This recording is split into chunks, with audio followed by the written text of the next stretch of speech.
If you look at the K-pop charts these days, you might notice a resurgence of familiar melodies and lyrics from the past. Remakes, songs that are reborn through new voices and new style. Why are remakes making an appearance in the K-pop scene again, and what does it mean for the K-pop industry? Let's talk about this with an expert in this field, Bernie Jo, president of DFSB Kollective, who is joining us in the studio for a change. Hello, Bernie. Yes. Bernie. It's good to be in the same time zone, talking in person, in the flesh. Yes. Well, great to have you in the studio. So, Bernie, let's start off with what defines remakes in the K-pop industry. I mean, also, how is it different from remixes and cover songs? Oh my goodness. Look, this is a terminology that's often used interchangeably and is often the source of discussion over coffee to arguments over soju. So I'm just going to lay it down, break it down for you, keep it really super simple. Sure. When it comes to remakes, I think the easiest, safest way to describe that is they tend to be a little bit more liberal in the reinterpretation or radical reinterpretation of a song, whether it be the lyrics, the arrangement, the composition. So the safest way to think of it is it's out there. Whereas with cover versions, they tend to be a little bit more conservative and a little bit more cautious. Tend to be a little bit more of a more faithful rendition of the original version. Again, whether it's the singing style or the instrumentation. And so although they're interchangeably used to really describe the same thing, a newer version of an old song, they're very different. And to answer your question about remixes, whether it's a DJ or a producer, they'll often take the original vocals and the original instrumentation and do something with the song, whether it's make it faster, slower, or make it darker, lighter. But the end game is to somehow make that original song maybe a little bit crazier, sexier, cool. Yeah. All right, and now we're seeing a lot of remakes in the charts, as I mentioned before, from IU to ZOZAZZ. So why at this point do you think remakes are back? Well, you know, I think right now it's not like a sudden appearance of remakes. I think in many ways there is a bit of a slow burn sort of approach to this. For one, as we all know, these TV audition shows. Yes, there were a lot of boy band and girl band audition shows that did some covers, both local music and foreign music, but older audiences fell in love with trot. Trot in some ways became almost like the new punk because it was such a radical kind of counter-programming to, you know, the boy band, girl band dance music thing, that trot had this resurgence. Now, trot's become mainstream, so obviously audiences and TV networks are looking for the next big thing. Turns out throwbacks to way back is the new thing.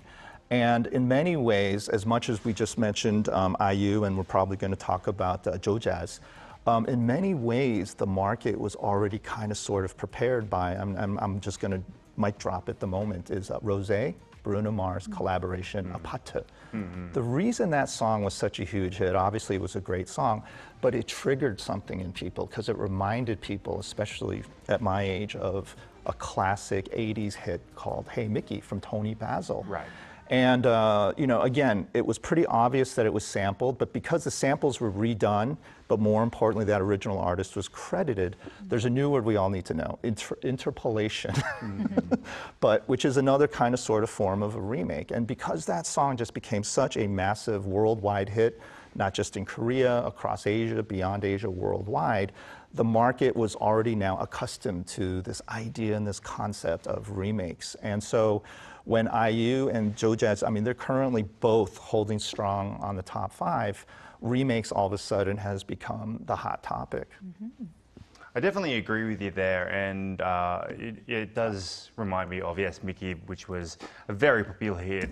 Even when I was in high school, we used to sing it all the time. But how common are remakes in the international music industry, do you think? And do you think there are any differences between, let's say, the approach of K-pop in that way? Yeah, I think, you know, for me, remakes is always a beautiful tribute. And so, for instance, I think the first place we often see remakes is in live concerts. Usually, if you want to get that superstar surprise guest appearance, it's always good to kind of sing the song of that favorite artist. You know, just not too long ago, Bruce Springsteen, a legend in his own right, he did a cover of a Beatles song, and lo and behold, he called out Sir Paul McCartney. Taylor Swift, she's known to do the same thing. You know, she did a cover of a Robbie Williams song, Angels, and lo and behold, from the bottom of the stage, Robbie Williams appeared. And we're starting to see that also in K-pop. Not too long ago, BoA was a headliner at the Weverse Con Festival, and two of her Hubei junior female singers, or I should say girl bands, Illit and 50/50, they did these beautiful tributes to BoA, who was the headliner, and at the time she was celebrating her 25th anniversary. What I would have loved to have seen is right now, currently, the SM Town World Tour is going on, celebrating its 30th anniversary. And although all these artists have all these hits, what the highlight is, and you can only kind of see bits and pieces on social media, is there are about a dozen big SM hit songs that are sung by other artists within the SM roster, and this has created a lot of buzz and excitement. What's different, I think, about the K-pop style remakes versus, say, international music, Western artist remakes, is that it's less professional and more personal. And what I mean by that is I'm not talking about artists being incredibly messy and sloppy. If anything, they're very respectful. Usually when an artist in the West wants to do a remake, it's a business transaction between producers and publishing companies. You get the permission, you go to the studio, record it, you're off. In Korea, whether it's IU or ZOZAZZ, the remakes are very personal in the sense that, for instance, with IU, she personally reached out to each of these artists because she has admired them for many, many years. And then these particular artists also found ways to either be part of the production and definitely part of the promotion. And so when these new versions that IU put out were very personal in a great way. The ZOZAZZ, I think his story is part of the reason why his rendition, his version of the Da Vinci song is such a hit, is how that remake came together. He apparently met the original producer at a bar and was doing cover songs and versions. And the original producer was so moved, he's like, we got to record this, we got to release this. And that song quietly got released in January, about 5 months ago, and fast forward to now, it is now a top 5 song, and it has been holding strong in the top 5 for almost the past 5 months. And so I think the K-pop remakes are very personal. I guess those personal stories do also really resonate with the listeners. Yes, I do agree. And you kind of did answer my next question, but I want to kind of twist it a little bit. Nowadays, remakes involve a complete rearrangement or reinterpretation of the songs. And sometimes they can either go north or south. Sometimes they can do really well, or sometimes you always compare, obviously, with the old one. This is not as good as the old one, or this one's much better. It really does depend. What's your assessment of the latest characteristics and trends of the remakes? Well, again, I think what comes through, and I think this is why it resonates with fans, both old and new, is authenticity. You can not only hear, and if you're watching the music video, see, but more importantly, feel the respect and the tribute.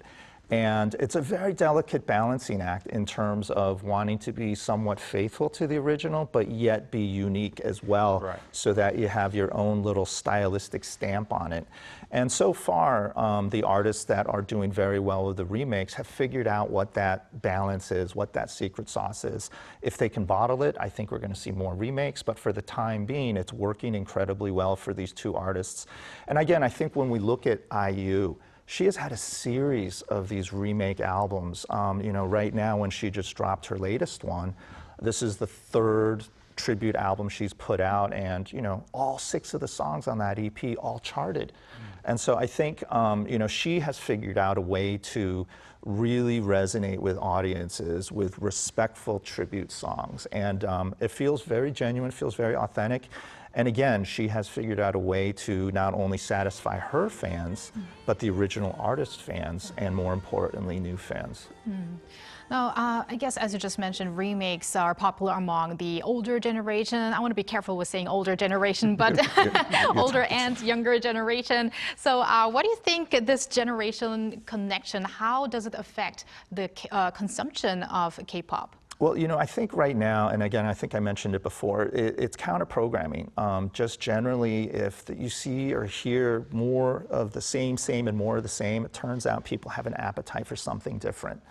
And so I think this surge, or resurgence, I should say, of remakes is really a response to the market trend where there's such an oversupply and maybe perhaps an oversaturation of teen idol dance music, be it boy bands, girl bands, or the solo or subunit efforts of these boy bands and girl bands, that perhaps audiences and fans and consumers wanted a change of pace.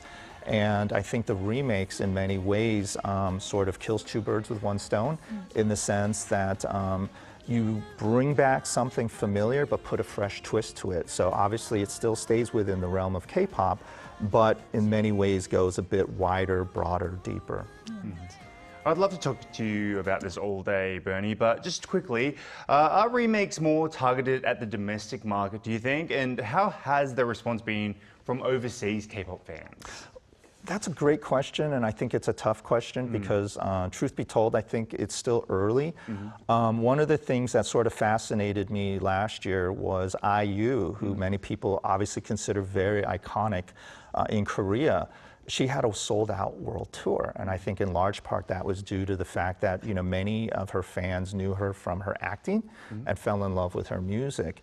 And because Korea is such a hot spot right now in terms of music, I think overseas fans are naturally always curious as to what's hitting, what's trending in Korea. And because these songs are surging, there's curiosity, and I think what's helped in many ways is something as boring as mundane as metadata. I'm throwing out another technical term out here today.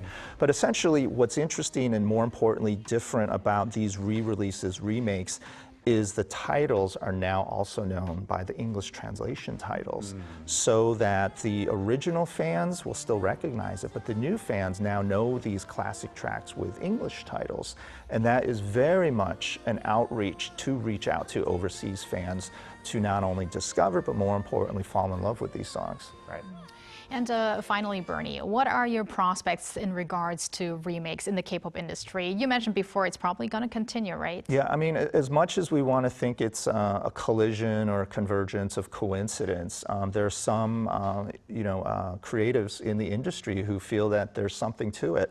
I had to write this down because it was something that caught my attention recently. But right now, there's a very interesting project called High Color. And what they're doing is they're commissioning remakes of classic 90s songs with contemporary artists. And right now, in April, I believe, there was Volume 1, where they had an up-and-coming R&B singer do a remake of a Kim Hyun-jo classic. And then just a few weeks ago, one of the members of Brown Eyed Soul, he just did a cover or a remake of a Solid track from the 90s. And this particular series is going to continue releasing classic song remakes with contemporary K-pop artists. And so I think we're going to start seeing more, but it's not going to be coincidental. I think many believe that there's some gas in this tank, and they're fueling hopefully more chart hits. All right, looking forward to all of that. Thank you very much, Bernie, for your insights today and also for joining us here in the studio. Thank you, Bernie. Likewise, thank you. And thank you, Walter, as always. We're going to see you back here tomorrow. See you tomorrow.